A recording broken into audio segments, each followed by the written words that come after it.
Pedro Ribeiro de Oliveira é mestre e doutor em Sociologia e professor do Programa de Pós-Graduação em Ciências da Religião da PUC Minas. Em seus trabalhos de pesquisa, se concentra nos temas do catolicismo popular, atuando principalmente nos assuntos relacionados às comunidades de base, igreja, catolicismo, fé e política e consciência planetária. Atualmente atua como primeiro secretário da SOTER, Sociedade de Teologia e Ciências da Religião, mandato que cumpre até 2013. Está à frente das pesquisas Consciência Planetária, Religião e Novo Paradigma de Pensamento e Relações entre Cristianismo e Política, dentre outros trabalhos. Olá, Pedro. Seja bem-vindo ao Religare. Você pode participar do Religare pelo canal interativo ou pela internet. Ligue para a nossa equipe discando 31, código de área 3209-0122. Na internet, acesse tvhorizonte.com.br/religare. Em nossa página, você pode rever o Religare, acessar o blog e nos encontrar nas redes sociais. Pedro, recentemente aconteceu aqui em Belo Horizonte, na PUC Minas, o Congresso da SOTER, que exatamente trabalhou o tema do nosso programa de hoje. Educação e religião para a cidadania. O que quis promover esse congresso? Como é que você avalia o conjunto daquelas contribuições? Olha, é difícil um congresso tão complexo a gente fazer avaliação, não é? Mas, de qualquer maneira, o tema geral é um tema de extrema atualidade. Porque a igreja, principalmente as igrejas no Brasil, não só a católica, mas também as evangélicas, tiveram enorme importância na educação e na construção da cidadania brasileira. Acho que a gente não pode esquecer que a Primeira República se faz com a total separação igreja e Estado. E um momento foi a oportunidade, a estratégia das igrejas, tanto católica quanto evangélica, foi dizer, nós vamos mostrar que somos bons para a sociedade, educando bons cidadãos. Tem uma frase de um bispo católico na discussão se separa ou não separa igreja e Estado, então ainda ali 1890, ali naquela discussão, e ele diz que o Estado confie na igreja e a igreja formará os melhores cidadãos para o Brasil. Por seu lado, as igrejas evangélicas vindas dos Estados Unidos também trouxeram os colégios protestantes, não é? Colégios com uma metodologia diferente, não é? Uma pedagogia nova, uma pedagogia vinda dos Estados Unidos. Pois bem, isso tudo faz praticamente 100 anos. Hoje, o ensino público cresceu muito no Brasil, não é? E é bom que tenha crescido. E a gente se pergunta, bom, e as igrejas nisso tudo? Qual o papel das igrejas, qual o papel da religião nessa educação? Não só numa educação, numa formação, mas uma formação para a cidadania. Como é que está indo? Essa foi vamos dizer, a grande motivação desse tema. Sim. No caso dessa associação entre educação e religião, há uma contribuição específica que o segmento religioso pode oferecer no âmbito educacional? Sem dúvida. Se você pega uma experiência que nós tivemos no Brasil, né, na segunda metade do século passado, né, que foi o movimento de educação de base, MEB. Quem começou a fazer o grande movimento de evangelização, não, o grande movimento de educação, de alfabetização, foi a Igreja Católica, principalmente do Nordeste, e ali que apareceu toda a pedagogia de Paulo Freire, também dentro desse mesmo clima. Não vou dizer que a alfabetização foi apenas fato da Igreja Católica, mas é muito importante, nas igrejas evangélicas também, quantas pessoas se alfabetizaram para poderem ler a Bíblia.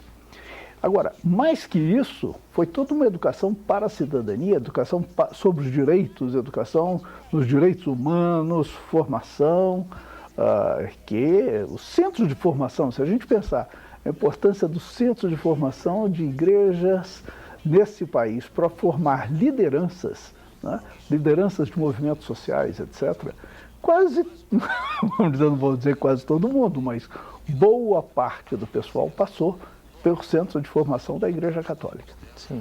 E agora, então, parte do passado, e a gente diz, e hoje? A igreja continua formando para a cidadania?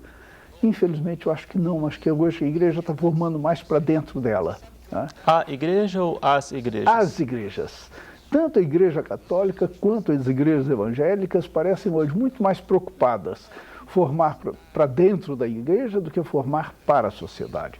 Então, isso daí é uma avaliação que nós fizemos, estamos fazendo. Um congresso é apenas um momento, não é?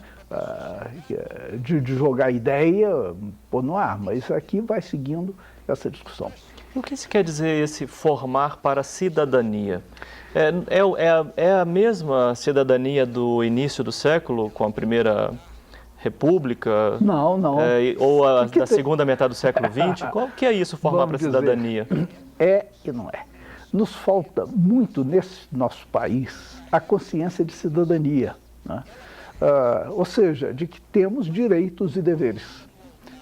Nós temos uma pequena elite que acha que só tem direitos, não tem deveres, está acima de todos os outros, e uma grande massa de excluídos nesse país que acha que não tem direito nenhum, que tudo que recebe do Estado é um favor que os políticos fazem, não é? E é uma troca de favores. Então, a formação para a cidadania é dizer o que nós temos um dever, sim, em relação ao Estado, em relação à sociedade, e temos direito.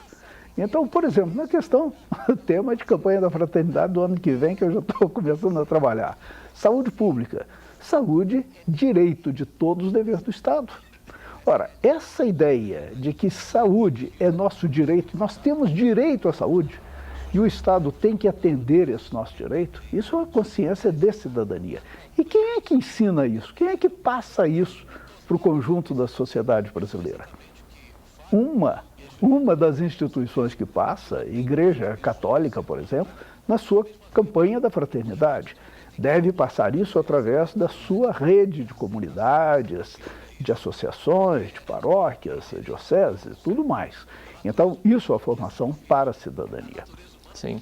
Os movimentos sociais, eles vão nessa mesma direção? Também têm esse mesmo objetivo?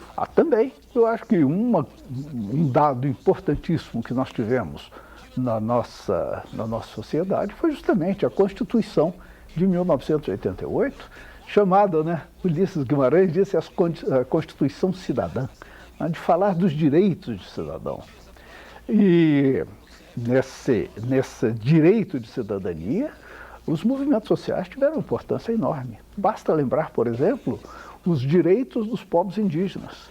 São uma minoria em termos numéricos, mas conseguiram garantir os seus direitos de até, de certa maneira, a gente dizer que nós somos um só país, mas com vários povos, respeitar, quer dizer, os indígenas não são apenas indivíduos, são povos, né? Com sua língua, com seu direito à sua cultura, a instituições escolares e tudo mais. O direito dos quilombolas também conquista cidadã. Agora, quem que teria dado esses direitos na Constituição de 1988 se não fossem os movimentos sociais? E quem teria municiado, dado essa formação aos movimentos sociais? Quer dizer, vocês têm direito, vocês podem reivindicar, isso é direito nosso, negro, assuma a sua negritude, você é descendente de quilombola, você tem direito a essa terra que você conquistou. E nisso daí, as igrejas cristãs, católicas e evangélicas, tiveram um papel muito grande, né? Isso nos anos 80. Hoje diminuiu, né? E justamente por isso hoje a gente volta ao tema nesse congresso, voltamos ao tema no Congresso da Soter, dizer, e como é que está religião e cidadania hoje? Né? Será que nossa juventude está tendo consciência dos seus direitos de cidadania? Né? Aí você pode pensar em termos ecológicos. Tem um direito a ter um país decente para criar seus filhos e netos e netas? Né? A juventude tem esse direito, não é? De acreditar no futuro. Sim. Eu gostaria de talvez deixar para o segundo bloco o desdobramento dessa questão agora, por exemplo, como educar, não é, para a cidadania. Mas pelo menos alguns aspectos. O desenvolvimento a gente deixa para o segundo momento, mas alguns momentos, assim, o que você vê assim, é importante considerar? Isso, não, isso não pode faltar nunca. Eu daria uma frase que para mim é fundamental, que é uma sabedoria das igrejas, da Igreja Católica, e eu conheço melhor, que é formação na ação. Ou seja, não se educa para a cidadania dando lições de cidadania. Você educa para a cidadania fazendo movimentos de conquista da cidadania. É na reivindicação, é na movimentação, e aí a gente vai fazendo aquele movimento de reflexão sobre a ação. É um método que a gente usa até hoje. Ver, julgar e agir e refletir. Não é? Ou seja, ver a realidade, ver o que tem que fazer, refletir, ver, julgar e agir. É nessa formação na ação que se forma para a cidadania. Nós falamos hoje sobre educação e religião para a cidadania com o professor Pedro Ribeiro de Oliveira. Nós vamos para um breve intervalo e voltamos já.